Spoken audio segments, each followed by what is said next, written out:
Nunca pensé que el regalo de mi 70º cumpleaños sería una habitación sin ventanas y una traición envuelta en sonrisas. «Feliz cumpleaños, mamá», me dijo Laura mientras colocaba mi maleta frente a la entrada del hogar para ancianos. Su voz era dulce como la miel, de la que una se empacha y termina por vomitar. Su esposo Ben, como buen parásito bien vestido, sonrió satisfecho desde el auto. Pensaban que ya me habían enterrado en vida. Pero cuando entré a la oficina del director, algo cambió. Aquel hombre, joven, trajeado, con la cara de quien ve pasar papeles todo el día, se puso de pie de golpe. Me miró como si acabara de ver un fantasma, o tal vez un nombre en una lápida, pero no la mía. «¿Usted es Margaret Ellis?», preguntó, tragando saliva. No respondí. Solo asentí, y le tendí la mano. Se la estreché con firmeza. Porque sí, aún tengo fuerza. Más de la que ellos imaginan. Ese momento, ese cruce de miradas, fue mi salvación silenciosa. El director sabía algo que mis propios hijos ignoraban, que yo no era una anciana indefensa. Era la cofundadora del fideicomiso que financiaba, entre otras cosas, ese mismo hogar. El lugar donde pensaban encerrarme. ¿De verdad creían que me quedarían callada? ¿Que después de décadas construyendo hospitales, universidades y hasta refugios, me dejaría arrinconar como una vieja trasto? Salí de la oficina con paso lento, sí, pero no por debilidad. Iba contando en mi cabeza las piezas de mi plan. Uno que no nació ese día, sino meses atrás, cuando Laura empezó a ayudarme con los papeles del banco, y Ben me hablaba de lo difícil que estaba la situación de su empresa. Y yo, como buena actriz de mi propia obra, asentía, sonreía, dejaba que se sintieran inteligentes, que se creyeran listos. Hasta les preparaba té. Pero esa mañana, mientras me dejaban protegida en un lugar que yo misma ayudé a construir, supe que había llegado la hora. Ya no era cuestión de orgullo, sino de justicia. No solo para mí, sino para tantas mujeres como yo, que criamos hijos con amor y terminamos como una firma más en un poder notarial fraudulento. Volví la vista atrás una vez más desde el pasillo. Vi el auto de Ben arrancar, con Laura girándose apenas para mirar por el retrovisor. Ni una lágrima. Ni un «te amo». Y eso fue perfecto, porque a partir de ahora, cada paso que daré será frío, calculado y definitivo. La próxima vez que mi hija diga mi nombre, será en una sala de audiencias. Y no para felicitarme. Me asignaron una habitación que olía a desinfectante y resignación. Las paredes eran de un beige insípido, como si quisieran borrar cualquier rastro de carácter. A un lado, una ventana mínima con vista a un muro de concreto. La cama, dura como la verdad que acababa de tragar. Y sobre el buró, una Biblia vieja, como si con eso bastara para calmar a las mujeres olvidadas. Mientras una enfermera me explicaba el horario de comidas y medicación, como si fuera una interna, no una invitada. Mi mente se fue a otro tiempo. A la casa que Richard y yo construimos juntos. A su risa al poner el último ladrillo del porche.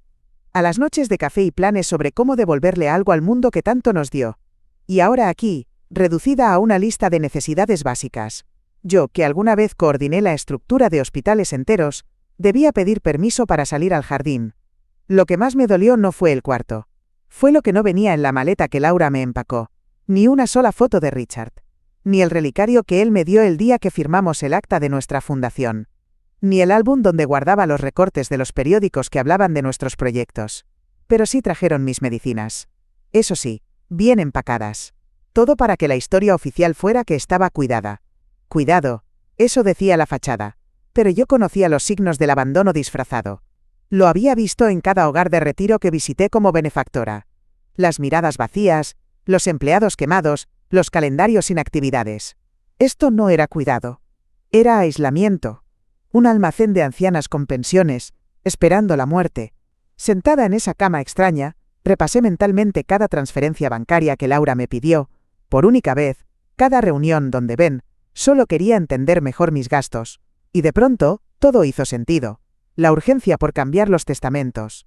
Las visitas amorosas, con formularios ocultos entre los periódicos. Los documentos que firmé confiando en sus palabras. Ahí, con el cuerpo encogido en una silla de metal, supe la verdad. Ellos no me habían metido allí para cuidarme. Me estaban eliminando como obstáculo. Silenciosamente. Como quien esconde una joya rota en un cajón y se olvida de ella. Pero cometieron un error. Me dejaron sola, sí, pero con mi mente intacta. Con cada memoria afilada como bisturí. Y aunque se llevaron mis fotos, mi relicario, mi casa, se olvidaron de lo más peligroso que aún tenía conmigo, mi nombre. Margaret Ellis. Revisé el contenido de la maleta con la precisión que me enseñaron en ingeniería. Cada objeto, una pista, cada ausencia, una señal. Ropa vieja, desgastada, nada que me representara. Ni una sola de mis blusas favoritas, ni los suéteres de lana que usaba en las reuniones del fideicomiso, pantalones de hace 10 años y todos los zapatos de goma, como si ya no fuera digna de usar cuero. Pero eso no fue lo peor. El joyero de madera que Richard me regaló estaba vacío. Ahí guardaba mis anillos de aniversario, el collar con el sello de nuestra fundación, y la llave del cajón donde estaban los documentos más importantes, los de la casa, los poderes legales, las actas del fideicomiso. Todo eso también desapareció. Me senté en la cama con las manos en el regazo, sintiendo cómo se tensaban mis dedos. Richard siempre decía que mis manos eran como mapas, duras, fuertes, pero con historia. Y ahora esas mismas manos temblaban de rabia. No fue un olvido, fue un plan calculado, ejecutado con precisión, como una demolición controlada. Me dejaron lo justo para que pareciera un descuido, pero no tanto como para que no notara la diferencia. Las visitas recientes de Laura y Ben comenzaron a tomar un matiz nuevo. Sus ayudas para limpiar mi estudio, las veces que ordenaban mis papeles mientras yo preparaba té, las tardes en que se ofrecían a ir al banco por mí porque yo ya no tenía que preocuparme de esas cosas. Y yo, estúpidamente agradecida, los dejé hacerlo. Es lo que hacen los hijos, Margaret, me decía a mí misma.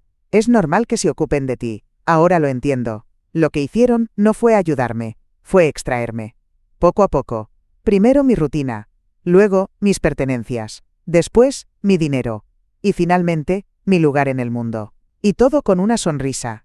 Pero ¿saben qué fue lo que más me dolió? No fue perder el relicario, ni siquiera las escrituras de la casa. Fue abrir el neceser de aseo y ver que faltaba mi perfume. Aquel que Richard me compró en París cuando celebramos el aniversario 30. El único que usaba en fechas importantes. Eso significaba que, para Laura, yo ya no tenía más fechas importantes por vivir. Pero yo decidí que sí, que ese día, en esa habitación prestada, sin fotos, sin aroma a mí, sería mi nuevo aniversario. El día en que empezó la verdadera construcción. No de edificios, no de fundaciones, sino de mi venganza. Los primeros días los dediqué a observar, no como una abuelita curiosa, sino como una ingeniera ante una obra mal ejecutada.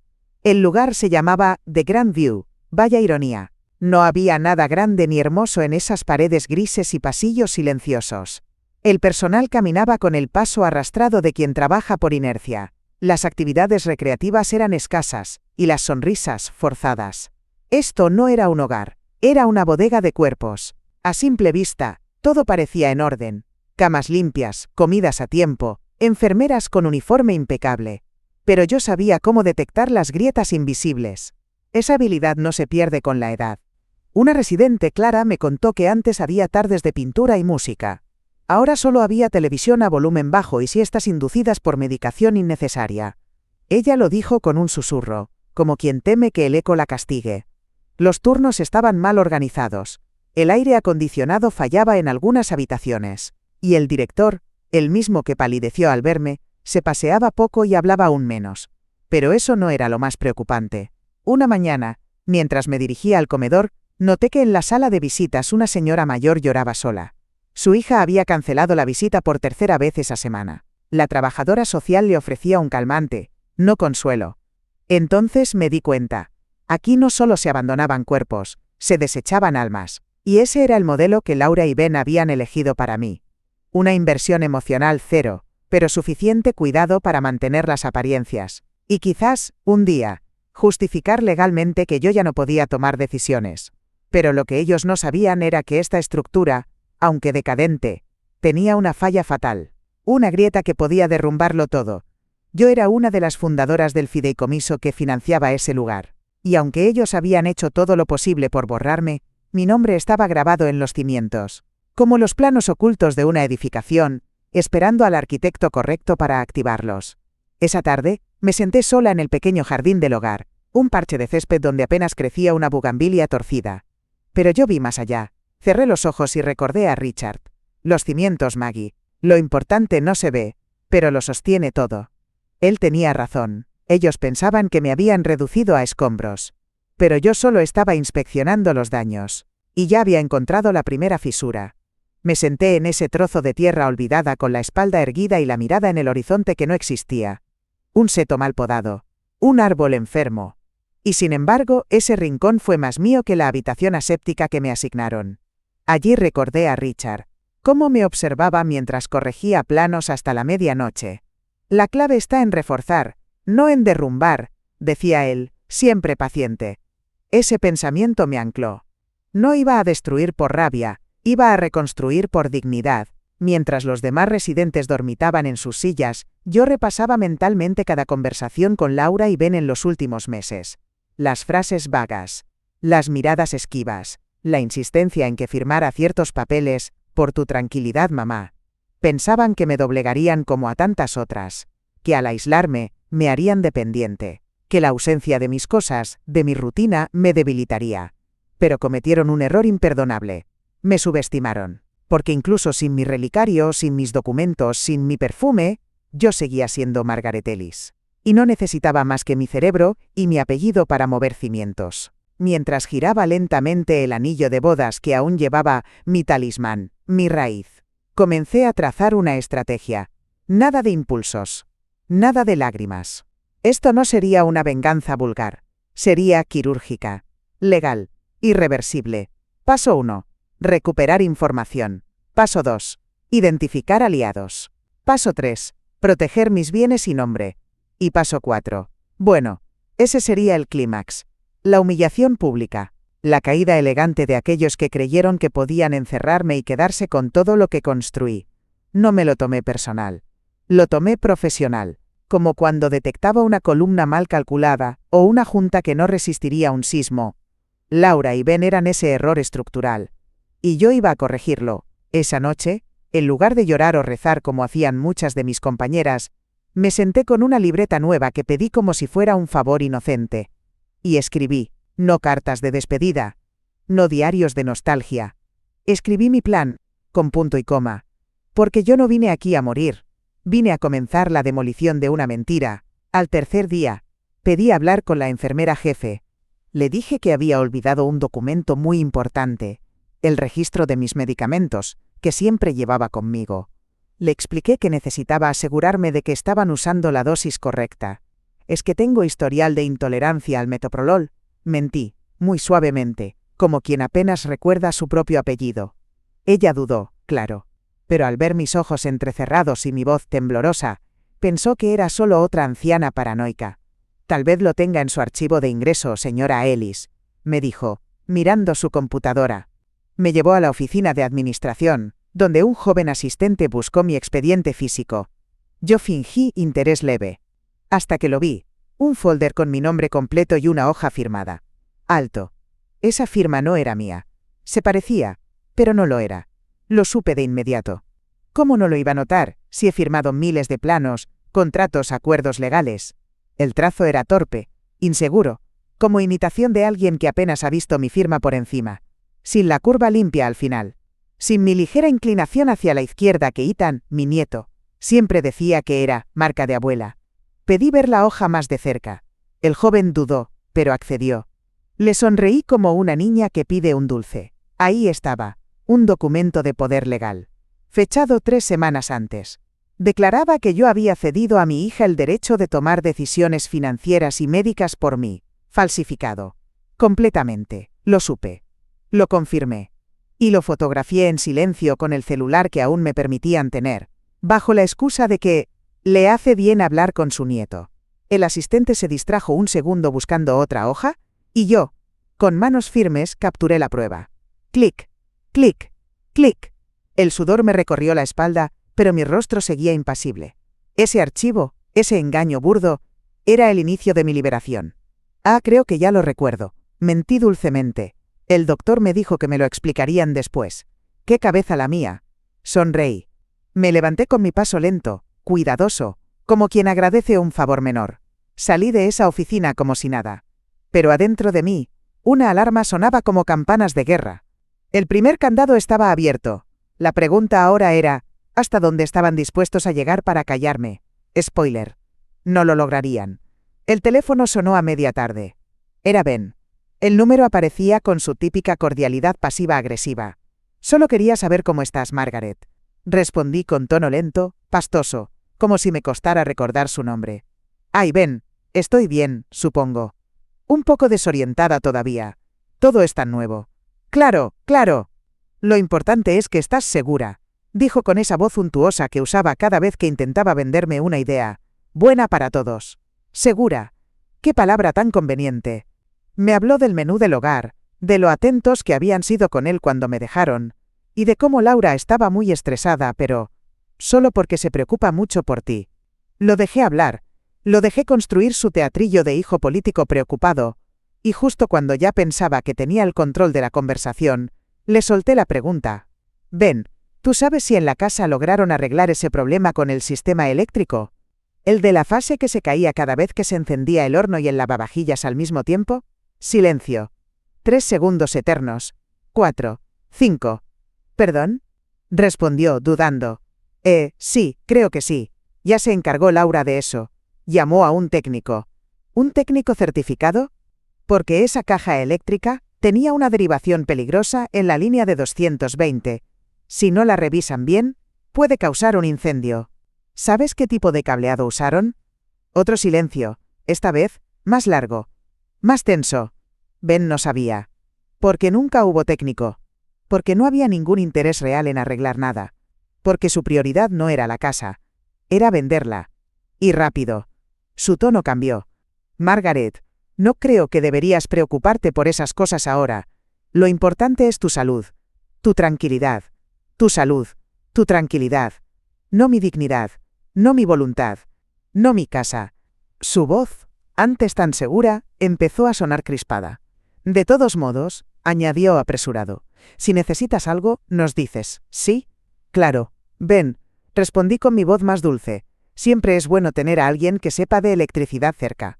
Aunque, tú no estudiaste otra cosa, ¿verdad? El golpe fue seco. Sin necesidad de alzar la voz. Cortó la llamada a los pocos segundos. Y ahí supe que había funcionado. No por lo que dijo, sino por lo que no pudo ocultar. Miedo. Miedo de que yo supiera más de lo que aparento. Y eso me encantó. Esa noche no dormí. No por ansiedad. No por tristeza. Era otra cosa. Era esa tensión dulce que sentía cuando estaba a punto de cerrar un proyecto difícil. Esa punzada en el pecho que no es miedo, sino cálculo. Precisión. A las 6 en punto de la mañana, mientras el resto del hogar despertaba al sonido monótono del carrito del desayuno, yo tomé mi teléfono y marqué el número de mi nieto. ¿Abuela? Ethan respondió medio dormido, con esa voz que siempre me sacó una sonrisa. Pero no esta vez. Hola, cariño. Dije en voz baja pero firme. Solo quería que supieras que estoy en un lugar temporal. Un hogar mientras se organizan algunas cosas. Pero no te preocupes, estoy bien. Silencio. Lo sentí enderezarse del otro lado de la línea. ¿Cómo que en un hogar? ¿Desde cuándo? Mamá dijo que estabas de viaje con unas amigas. Mentiras, qué predecibles. Desde hace unos días, respondí. Ya sabes cómo son las cosas cuando los adultos creen que las decisiones se toman por ellos, no contigo. Solo quería que supieras que estoy bien. Pero necesito un favor. Lo que quieras, abuela, dijo sin dudar. Quiero que vayas a mi casa. Necesito que veas cómo está todo. No les digas que hable con acento agudo contigo. Solo dime si notas algo raro. Si ves algo que no te cuadre. Especialmente si ves a alguien que no debería estar allí. Su respuesta fue inmediata. Voy hoy mismo. Después de la universidad. Ese fue mi primer movimiento real. No una súplica. No una queja. Una orden velada. Una semilla. Y la regó mejor de lo que imaginé. Esa tarde, me llamó desde el jardín del hogar. La voz le temblaba. Abuela, están vaciando la casa. Hay cajas por todas partes. Una mujer con gafas estaba tomando fotos. Dijo que era agente de bienes raíces. Cuando pregunté, mamá me dijo que tú querías vender todo, porque ya no podías vivir sola. Respiré hondo. No de sorpresa, sino de confirmación. ¿Y tú qué les dijiste? Nada. Me encerré en mi cuarto y llamé desde ahí. Pero abuela, ¿qué está pasando? ¿Por qué te mandaron ahí sin decírmelo? Porque tú no eres manipulable, Ethan. le dije, sin adornos. Porque tú aún tienes memoria. Y porque no pueden comprarte con una cuenta conjunta ni con falsas palabras. Ethan era la única pieza que faltaba en mi tablero. Porque Laura y Ben olvidaron algo fundamental. Los nietos también heredan. No solo bienes, sino valores. Y él heredó el mío. ¿Quieres saber la verdad, Ethan? Dije, con voz tan calmada que me sorprendió. Ellos falsificaron documentos para internarme aquí. Quieren vender mi casa, quedarse con mi dinero. Y pensaban que no me daría cuenta. Silencio. De esos densos donde el aire se puede cortar con cuchillo. ¿Quieres ayudarme? Lo que sea. Entonces no les enfrentes. No aún. Sé mis ojos, mis oídos. Y si puedes, saca fotos. Del contrato de venta. De las cajas. De todo. ¿Estás planeando algo? Ethan, cariño, no. Ya lo estoy ejecutando. Cuando colgué, sentí una oleada de calma. No era porque ahora tenía un aliado. Era porque, por primera vez en semanas, había hablado con alguien sin mentiras, sin manipulación, sin necesidad de fingir que era frágil. Porque Ethan no me veía como una carga, me veía como lo que soy, su abuela. Una mujer que no solo sobrevive la traición, sino que la convierte en arma. Esa noche, dormí como no lo hacía desde que Laura me llevó a ese lugar, con la certeza de que la demolición había comenzado, y que cada escombro les caería, uno por uno, encima. 3 días después, Ethan volvió a llamarme. Esta vez, desde la entrada de mi casa. Su voz ya no temblaba, temblaba el mundo alrededor de él. Abuela, hoy hay otra visita, hay más cajas. Y Ben está firmando papeles con una señora rubia en el comedor. Me mantuve en silencio. Vi el cartel, añadió. Open House, disponible para mudanza inmediata. Dios mío, abuela, ni siquiera han terminado de empacar tus cosas. No respondí. Solo cerré los ojos y apreté el anillo de bodas entre los dedos. ¿Quieres que entre? Sí. Pero no como nieto. Como testigo. Escuché el clic de la cámara de su teléfono varias veces. Fotos. Videos. Grabaciones. Un joven con la sangre aún caliente y el corazón aún limpio, hacía lo que yo no podía desde mi encierro. Recuperar pruebas. Recuperar terreno. Y entonces pasó lo inesperado. Laura lo descubrió. Ethan. Su voz sonaba furiosa, quebrada. ¿Qué haces tomando fotos? Él no titubeó. ¿Vendiendo la casa de mi abuela sin su permiso? Eso hacen ahora. Después de meterla en un hogar como si fuera una carga. Un ruido de sillas arrastrándose, voces elevadas, una mujer, la agente, disculpándose y retirándose apresurada. Luego, su voz. Lo hicimos por ti, Ethan. Por la familia, por nuestro negocio. Estamos a punto de perder todo. Y ahí fue cuando la verdad salió por su propia boca. No por mi investigación. No por mis sospechas. Por su desesperación. Tú no entiendes, gritaba Laura. Estamos ahogados en deudas. El préstamo no se aprobó. La empresa está en quiebra y mamá tiene dinero que no está usando. Ethan grabó todo. Me lo envió sin editar. Sin contexto. Solo la cruda revelación de que mi hija, a quien crié con libros, comida caliente y respeto, me había usado como salvavidas para un negocio que ni siquiera entendía. Pero fue Ben quien selló la escena con su voz fría, calculada. Mira, Ethan, esto ya está hecho. Legalmente tenemos el poder. Si quieres heredar algo el día de mañana, te conviene quedarte al margen. La amenaza era clara. Pero cometieron un error garrafal. Pensaban que Ethan era como ellos. Y lo subestimaron.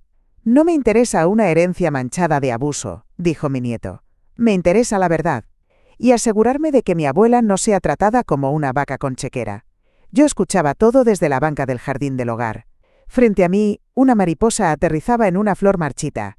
La ironía no pasó desapercibida. Lo que ellos daban por muerto, aún tenía vida.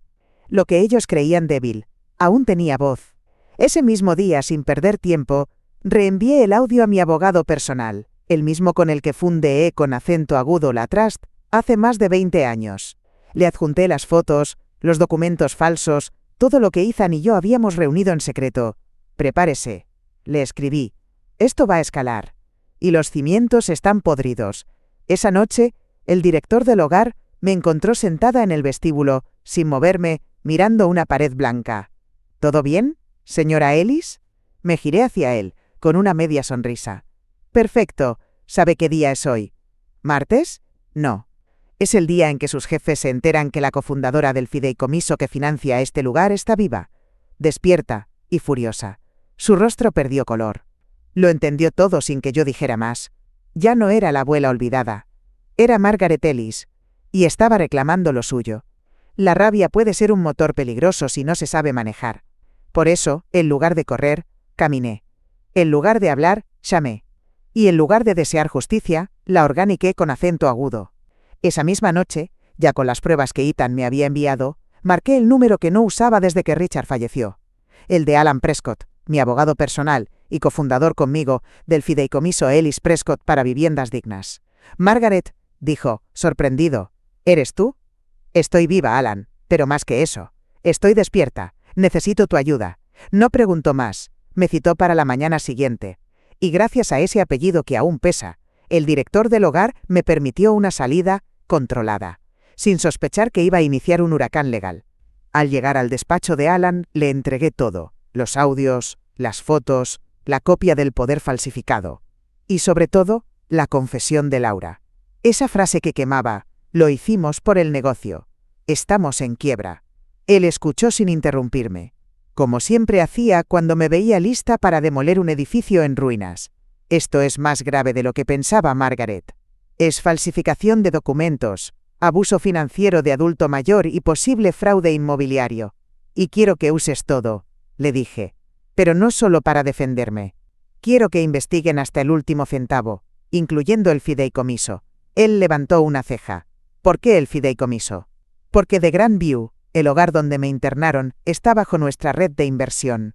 Y quiero saber si este hogar, que debía ser un refugio digno, se convirtió en una cloaca administrada por quienes se aprovechan de mujeres como yo. Eso lo sacudió.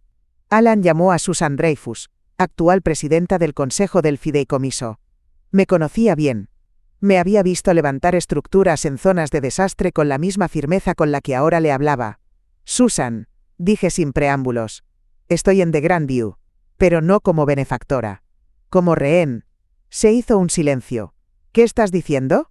Estoy diciendo que mi hija falsificó documentos para encerrarme aquí, mientras vaciaba mi casa y ponía en venta todo lo que construí con Richard. Y lo hizo bajo la protección de una institución que fundamos tú y yo para proteger, no para esconder. Susan pidió pruebas. Se las enviamos en menos de 10 minutos. Voy a actuar, dijo con voz temblorosa. No solo por ti. Esto puede ser el comienzo de algo muy podrido. Esa noche, mientras regresaba al hogar, algo era distinto. Los empleados me miraban con un respeto contenido, como quien no sabe si la mujer frente a ellos es una señora tranquila o una bomba legal con tacones cómodos. Y luego, una sorpresa. Mr. Fitzpatrick, el director, me pidió hablar en privado. Señora Ellis, quiero pedirle disculpas. No sabía. No tenía idea de quién era usted. No importa quién soy yo, le dije. Importa a cuántas otras les han hecho esto sin que nadie mire. Fitzpatrick sudaba. Le temblaban las manos. Estoy dispuesto a colaborar, a entregar los documentos de admisión, a mostrar las cámaras. Lo que sea. Asentí. Si coopera, será parte de la solución. Pero si intenta proteger a mis agresores, se convertirá en uno de ellos. Esa noche, no dormí. Pero no fue por temor. Fue por claridad. Ya no se trataba solo de mí. Se trataba de cada mujer empujada a un rincón, despojada de sus decisiones. Convertida en la abuela loca que gasta mucho. Margaret Ellis había empezado algo más grande que una simple demanda. Estaba levantando los planos de una nueva estructura. Una donde las hijas no meten a sus madres en hogares para salvar sus negocios. Una donde las voces de las viejas no se apagan. Y esa estructura ya tenía cimientos. El amanecer del día siguiente no trajo luz. Trajo fuego. Alan me había llamado a las 6 en punto. La denuncia está lista, Margaret. El fiscal ya tiene la documentación. También hemos presentado una queja formal por abuso financiero de adulto mayor. Y esta tarde, el juez firmará una orden preventiva sobre tus bienes. Yo asentí en silencio como cuando me presentaban los planos de un nuevo edificio. No hacía falta celebrar. Aún faltaba la parte más importante, el colapso. ¿Y Laura? ¿Ben? Alan suspiró. Ya fueron notificados del proceso en curso. Ben intentó comunicarse con nosotros. Dice que fue una confusión. Laura no ha dicho nada. Aún. Dirán muchas cosas, respondí. Pero esta vez, será frente a la ley, no frente a una madre a la que creyeron enterrar. Después de esa llamada, hice la mía. Ethan. Le dije a mi nieto. Es hora. Le expliqué todo. Que mis abogados los citarían bajo el pretexto de finalizar la venta de la casa. Que sería una reunión formal, privada, y que yo también estaría allí. ¿Qué debo hacer, abuela? Solo estar presente. Y no les digas nada. Quiero que vean tu cara cuando se les caiga el mundo. Quiero que sientan que no solo me perdieron a mí, te perdieron a ti también. Ese mismo día, llamé al director del hogar, Mr. Fitzpatrick. Necesito la sala de visitas para una reunión legal, a puerta cerrada. Y necesito que lo sepa todo el personal. ¿El personal? Sí. Porque quiero que sepan que aquí no encierran a mujeres como yo sin consecuencias. Él tragó saliva. Lo tendrá, señora Ellis. A las 4 en punto, llegaron. Ben, con su traje barato y su sonrisa falsa.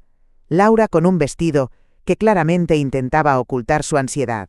Mamá, empezó ella, fingiendo dulzura.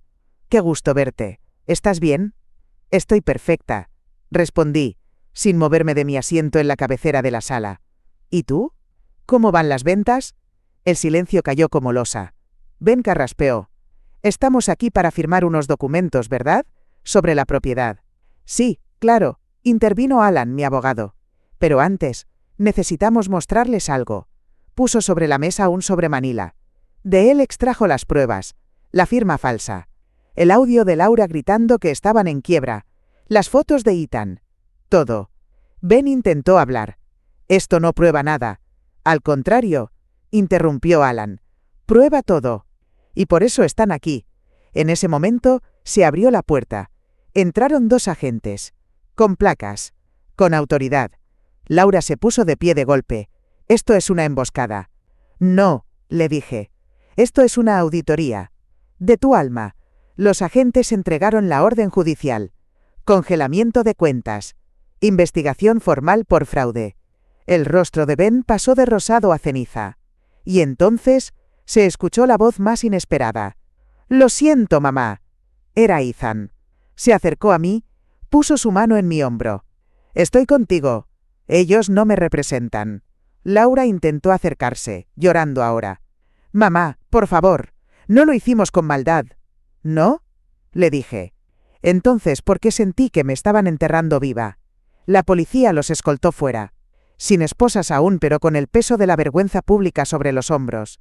Cuando salieron, Fitzpatrick, el director del hogar, me miró desde la puerta. Señora Ellis, ¿y ahora qué? Me levanté lentamente, con el mismo aplomo con el que años atrás presentaba proyectos ante comisiones gubernamentales. Ahora construimos algo mejor.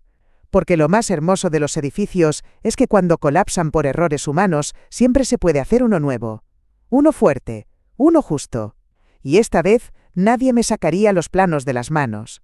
La sala de visitas del hogar se había vaciado, pero el aire seguía espeso, cargado de tensión. Ethan seguía a mi lado, firme. Alan recogía los documentos, los agentes ya fuera con sus órdenes selladas. Pero no habíamos terminado. Porque esa era solo la primera grieta. Y cuando una estructura ya tiene una fisura, no hay forma de detener el colapso. Minutos después, llegó el detective asignado al caso. Lo había solicitado personalmente. Alto, de rostro serio y voz seca, pidió hablar frente a todos, incluyendo al director del hogar y a un par de empleados que no lograban disimular su curiosidad. Señora Ellis, dijo, haciendo una leve inclinación de cabeza, el registro oficial al domicilio y negocio del señor Benjamin Foster ha concluido. Y los hallazgos son concluyentes. Me crucé de brazos. Laura, en una esquina, se abrazaba a sí misma. Ben no alzaba la mirada. La empresa Foster y Langley está en bancarrota desde hace 6 meses. Han estado falsificando estados financieros para atraer inversionistas. La venta de su casa, señora Ellis, era su último intento de obtener liquidez. Si no vendían antes de fin de mes, perdían todo. Volteé a ver a Ben. Su mandíbula temblaba. Ni siquiera tenía la decencia de fingir dignidad. Además, continuó el detective, se ha verificado el documento de poder notarial que usaron para internarla aquí. Pericia caligráfica inicial indica falsificación evidente. Y lo más importante, contamos con el testimonio grabado del joven Ethan Foster, quien describió con claridad las acciones, declaraciones y el comportamiento de sus padres. Un murmullo entre el personal del hogar. Laura volvió a mirarme. Esta vez, con súplica. Mamá, solo queríamos salvar algo. Estábamos desesperados. ¿Salvar qué? Pregunté, firme. ¿Una mentira? ¿Una vida que construyeron sobre mis ahorros, mi casa, mi nombre? Ella calló. Y entonces me giré hacia el detective. ¿Puedo agregar una última declaración? Él asintió, sorprendido. Me levanté con lentitud. No por debilidad, por efecto. Caminé hasta el centro de la sala, miré al director Fitzpatrick y luego al resto. Durante semanas me hicieron creer que era irrelevante, que mi historia, mi legado, podían encerrarse entre 4 paredes. Pero se les olvidó algo. Hice una pausa. The Grandview, este lugar donde me encerraron, fue construido con fondos de la Fundación Ellis Prescott, un fideicomiso que cofundé junto a Richard, mi esposo, hace más de 30 años. Y hasta el día de hoy, sigo siendo miembro de su consejo directivo. La reacción fue inmediata. Fitzpatrick retrocedió un paso. Una enfermera se tapó la boca. Laura quedó paralizada. Ben murmuró algo que ni siquiera se atrevió a repetir. ¿Lo entienden ahora? Dije, sin elevar la voz. Me encerraron en un lugar que ayudé a construir. En una institución que fundé con acento agudo, con la intención de proteger a los más vulnerables. Me borraron con mentiras. En un terreno que todavía lleva mi firma en los planos. Volví a sentarme. Nadie se movió. Intentaron desaparecerme. Concluí. Pero olvidaron que los cimientos siempre saben a quién pertenecen. El detective tomó la palabra casi con respeto. Gracias, señora Ellis. Procederemos con los cargos formales. Esto no ha terminado, pero ha comenzado el camino correcto. Ethan se agachó a mi lado. Me apretó la mano. Y yo solo pensé en esto. No me tembló la voz. No busqué venganza con gritos ni con ira. Lo hice con papeles, con hechos, con memoria. Y aún falta, porque esto no fue una escena final. Esto fue la demolición controlada. Y ya empezaba a oírse el crujir de la estructura cediendo. La mañana de su arresto, no abrí los ojos como quien despierta. Los abrí como quien da la señal para derribar una estructura entera. No tuve que mover un dedo más. Ya había hecho mi parte. La caída estaba en marcha. A las 7:43 de la mañana en punto, Alan me llamó con una voz firme, casi solemne. Margaret, el operativo fue un éxito. Laura y Ben están bajo custodia. Prensa, vecinos, hasta drones de los noticieros locales. La pareja dorada de los negocios familiares terminó captada bajando los escalones con las manos esposadas. Ah, justicia. No gritada. No implorada. Ejecutada. A media mañana, la noticia estaba en todas partes. Detenidos por fraude y abuso de persona mayor. Intentaron robar la casa de su madre viuda. El nieto entregó pruebas clave. Las palabras eran puñales para su reputación. Cada titular, una demolición pública. Yo no celebré. Ni lloré. Solo abrí el periódico como quien observa el informe final de una obra terminada. Esa noche, en mi habitación del hogar, que ya olía más a justicia que a encierro, encendí la lámpara y me serví una copa de vino. Porque después de todo, hasta una demolición merece un brindis. A su salud, Ben y Laura. Brindé por ustedes, no por lo que fueron.